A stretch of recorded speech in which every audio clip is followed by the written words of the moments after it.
Rick and Morty has seen its fair share of star cameos since it first debuted in 2013. With almost every guest appearance, there comes a price for the creators of the show. Whether it's a weird request for the cosmetics of the character or the demand for the absence of nudity, these celebs really pushed the boat out when it came to their contractual agreements and the final outcome that we got to see. And so with that in mind then, I'm Ellie with What Culture here with 8 unusual demands made by guest stars on Rick and Morty. Number 8. David Cross was uncomfortable with nudity.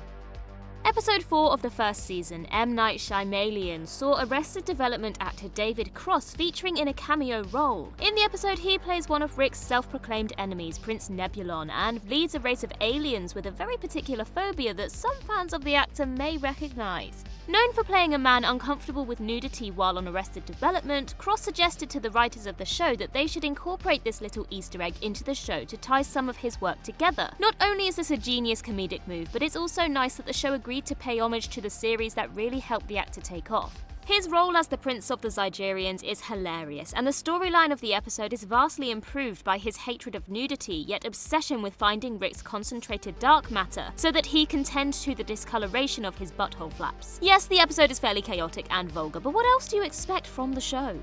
Number 7. Alfred Molina wanted to continue his evil streak.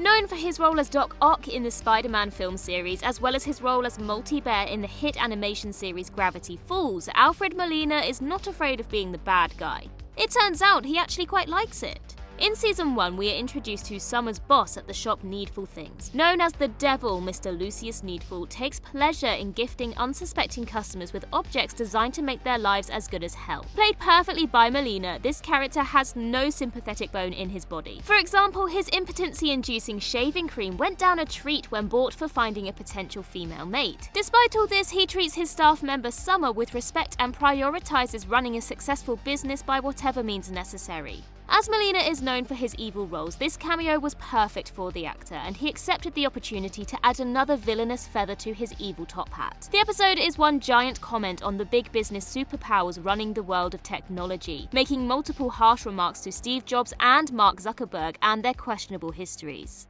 Number 6. Alex Hirsch wanted to see what it's like on enemy turf. Known for his creation of hit Disney XD animation series Gravity Falls, it's only fitting that Alex Hirsch was given a role on the show. Hirsch and the creator of Rick and Morty, Justin Roiland, are best mates, so it was about time Roiland listened to Hirsch's demands and gave him a spot on the show. His character is known as Toby Matthews, a very regular American schoolboy who Summer has a fat crush on. The episode is titled Big Trouble in Little Sanchez and follows the story of how tiny Rick befriends Toby and then manages to get him to ask Summer to throw a party at her house. As the night comes to an end, tiny Rick turns everyone against Summer and ultimately cockblocks her chances of getting with Toby. The blonde-haired, goateed teen is mostly modelled off the appearance of his voice actor, and you can tell the two friends had fun with this character behind the scenes. Toby's role is short-lived as he is abducted by the Galactic Federation, who then use his brain to create a short film. Number 5. Susan Sarandon wanted to return to sci-fi.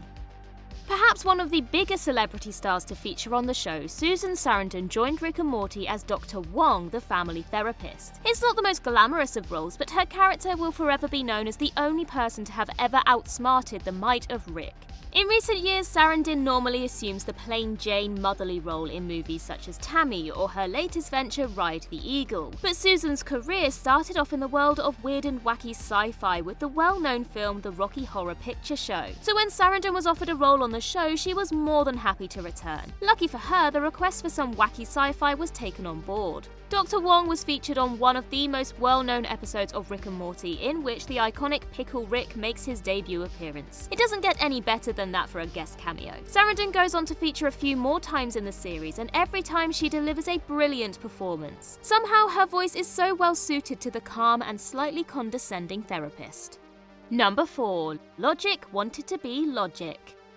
What better way to boost your rap career than by appearing on a hit TV series as yourself? This was an incredibly smart career move for Logic and also produced some pretty hilarious content for Rick and Morty. After expressing his appreciation for the show, Sir Robert Bryson Hall II, or Logic, requested to be featured in one of their episodes and even managed to get a bit of rap in there. The animation captured the rapper's features and clothing style perfectly and aired when Logic was at the height of his career. His song 1-800 had just been released, and it seems that he didn't really capitalize on the newfound fame after that. Maybe he was always just in it for the cameo opportunity. Who knows? Despite the short appearance at the very end of the episode, the rapper's cameo during the Noob party was pretty hilarious, and his song was kinda catchy too. It would have been nice to have seen some more from the character in the show, but Rick had unfortunately only drunkenly booked him for one night. Number 3. Danny Trejo wanted to keep his bad boy persona. Susan Sarandon wasn't the only lucky celeb to feature on the iconic Pickle Rick episode. Another star to make his debut on Rick and Morty is a well-known hard-ass Danny Trejo. In the series, he voices the character Jaguar. Jaguar is a typical MO for Trejo, as he is a criminal who has been kept in prison. This bad boy character has a soft side to him and actually happens to be close friends with Rick. When he's not playing the head of a cartel runner in Breaking Bad, Trejo is usually playing a slightly comedic role, featuring on shows such as Brooklyn Nine-Nine. This role was far more unusual for the actor, and the writers of the show were happy to accept his request of keeping up the badass persona. The character has the perfect Trejo balance of villain and softie. In the episode, Jaguar takes a similar appearance to his voice actor and is a serious threat to Pickle Rick. In exchange for the release of his daughter, the assassin accepts the mission of killing Pickle Rick. The whole drama ends with two besties and a dangerous team who ultimately take down the puppeteers behind the whole scheme and free his daughter. Number 2. Keegan-Michael Key and Jordan Peele came as a pair. Have you ever seen these two in separate rooms? Joined at the hip, comedians and actors Keegan-Michael Key and Jordan Peele are featured in the first episode of Season 2, A Wrinkle in Time. The episode follows a complex story in which Rick unfreezes time only to discover that 3 alternative realities have been created.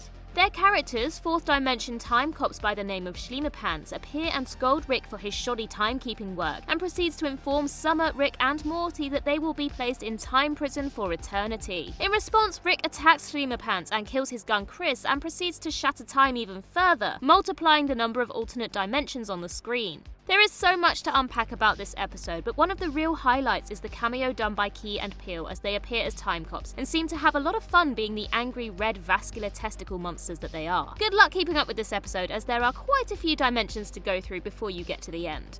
Number 1. Elon Musk wanted TUSKS.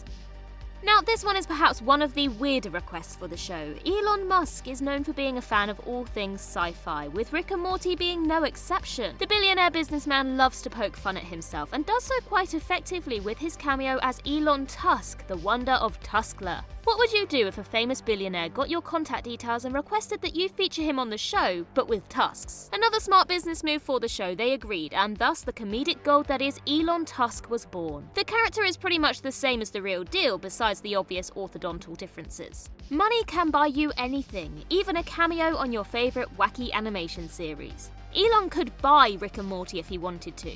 Instead, he very politely asked to be featured on the show with a name change and 2 elongated front teeth protruding from his mouth. I mean, if you were given the opportunity to feature on the show, what would you want to look like?